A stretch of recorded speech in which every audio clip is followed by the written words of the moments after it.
And now on BBC One, we take a look at another classic fighting game in Boroshin's Retrospectives.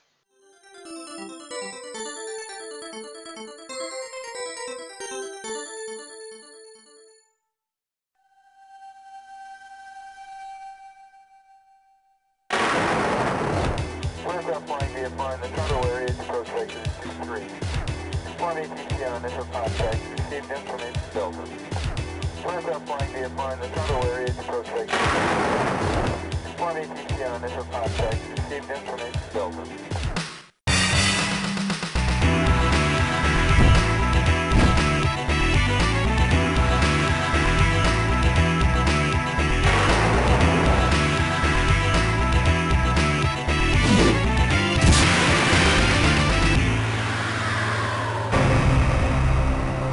King of Fighters. Hello and welcome to another Boroshin's Retrospectives, this time covering The King of Fighters 95, released by SNK in 1995 for the Neo Geo, MVS and AES systems. This is a really important game in terms of the evolution of The King of Fighters. This is the second game in the King of Fighters series after the original in 1994 and has numerous things that basically sort of takes it in the direction of what KOF ended up being. But at the same time, this game doesn't really play what you would consider a KOF to play like nowadays. It misses a lot of KOF staple game mechanics, and I'll get into that. Basically, this game, there's numerous reasons why it's actually important, despite the fact it's not really playing like what you would consider KOF now. For instance, this game you cannot roll, there are no hops, and the meter system's completely different. So it doesn't really feel like KOF. It's still buttons feel similar and things like that, but movement's very different. Movement is such a key thing in KOF that the game does feel like me. I can't play it like I play 14. Whereas if I go back and play 98, I can still play it sort of similar. As in someone who played 98 would be able to play 14 at least to a good degree if they just had basic neutral. This is not really the case with 95 because it doesn't have hops and it doesn't have rolls, and yeah, so it plays very different. It wasn't until 96 where they added in rolls and hops. Now, another thing that this game, well, there's two big things that this game does, which means, like, basically causes what is now KOF. This was the first game to allow you to actually edit your team. So this game, in the original, in King of Fighters 94, you could only pick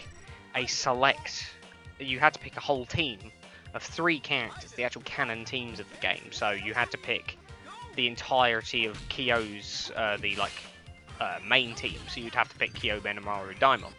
You could only pick all of the Art of Fighting team, or all of the Fatal Fury team, or all of the Akari Warriors team. You couldn't pick individual members, there was none of that. Whereas this game added the edit team feature, so you can actually, as I am doing, I've picked 3 characters from 3 completely different teams, and made a team for it, which at the time would have been amazing. This is, bear in mind, King of Fighters was the first ever team fighting game as far as I'm aware, and yeah, big deal. Suddenly the potential possibilities of team composition become a massive thing.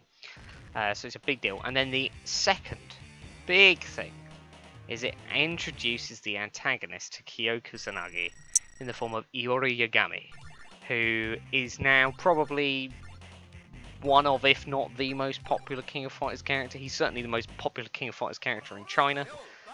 He's popular pretty much with everyone though. He's always good because he's just got such a solid moveset, but he is incredibly popular just because he's a great design. He's a really, really good design. He's likable despite being an absolute arsehole in terms of he's just out for himself. But he makes a great villain, but also a sort of likable villain. Like, you can see what he has his own struggles and things that you've learned through the story of the Orochi saga and then into all the other games that he shows up in, which is pretty much every single KOF. So yeah, those are the 2 really big things that this game added: the ability to edit teams, and also the first appearance of Iori Yagami in the King of Fighters series, who's now literally a stable character. You can't have KOF without Iori. he is KOF. If Ryu and Ken are sort of the staple of Street Fighter, Iori and Kyo are the staple of KOF. Now, how this game, I'll explain some of the game mechanics because it doesn't play like nowadays KOF games do play. So in this game, the only movement options you have really in terms of jumps are you have a standard jump and what's known as an after image jump, which is sort of like a super jump. It's executed in the way you would do a super jump and just carries a bit more, I think, a bit more like height and horizontal velocity, so it allows you to get around a bit faster, although you're easier to anti-air.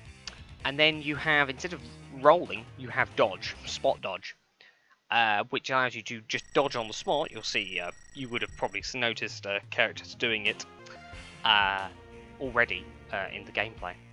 And then if you press a button during the spot dodge, you can perform a defensive attack, which is like a different normal. It's not like an actual normal you can execute on its own.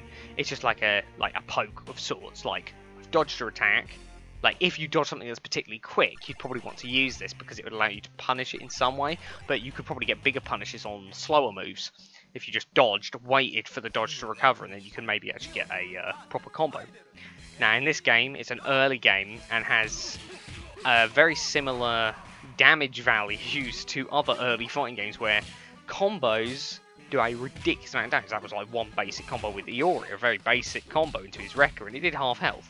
And that's without my power gauge being even remotely full. It had nothing, in fact. Now, what is it? The power gauge. Now, I'll explain this. This is essentially your main meter gauge, but it's not. It doesn't really work in what a standard meter would work in any fighting game nowadays.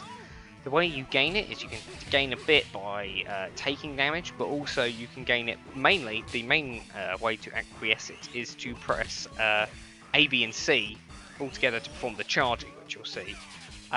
This allows you to fill it up. The higher it is, the more damage all of your attacks do. That's kind of how it works. And it's really important to keep it high because it allows the potential of big comebacks. If you've got a high power gauge and you're on the back foot, it doesn't really matter because you could just explode all of a sudden. You could suddenly do a huge amount of damage in one combo because you've got the combos already do a lot of damage, and then you up it with the power gauge.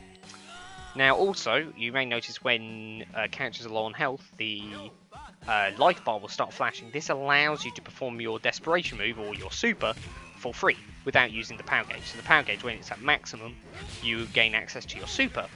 But if you are in low health, you can always do your super. However, if you have maximum power gauge and are low on health, you can execute the super desperation move, which is an even more powerful version of your desperation move, so it'll do even more damage. But yeah, so that's the basic meter system. You can also reduce your opponent's power meter by taunting them, which actually means that taunts actually have a purpose, which is quite interesting, because you can reduce the potential damage, but it's a bit risky, because obviously taunts take time. But yeah, the actual gameplay, despite it being, it is an old game, it's a 1995, so what games were coming out around this time from other companies? We had Street Fighter Alpha, the original Alpha, which, it's not the best, but it is I'd say original Alpha looks a bit better than this. You'll notice that these sprites look a bit weird, like if you've seen older KOFs, they're not quite as good. That's because in 1996, they completely redid the sprites of the whole cast. So these sprites are only in 94 and 95, and then they made the sprites much bigger, much more vibrant. These sprites I still like, there's something about them that's quite likeable, but yeah. So Alpha came out, we had Darkstalkers in 94, so yeah. It's the gameplay doesn't feel too dated. But when you compare it to the later, like 98 KOFs, you can see where they improved. Like, it doesn't feel clunky at all. There's some weird interactions occasionally where it's like characters are inside each other from spot dodge and things like that, but it is a genuinely enjoyable thing to play.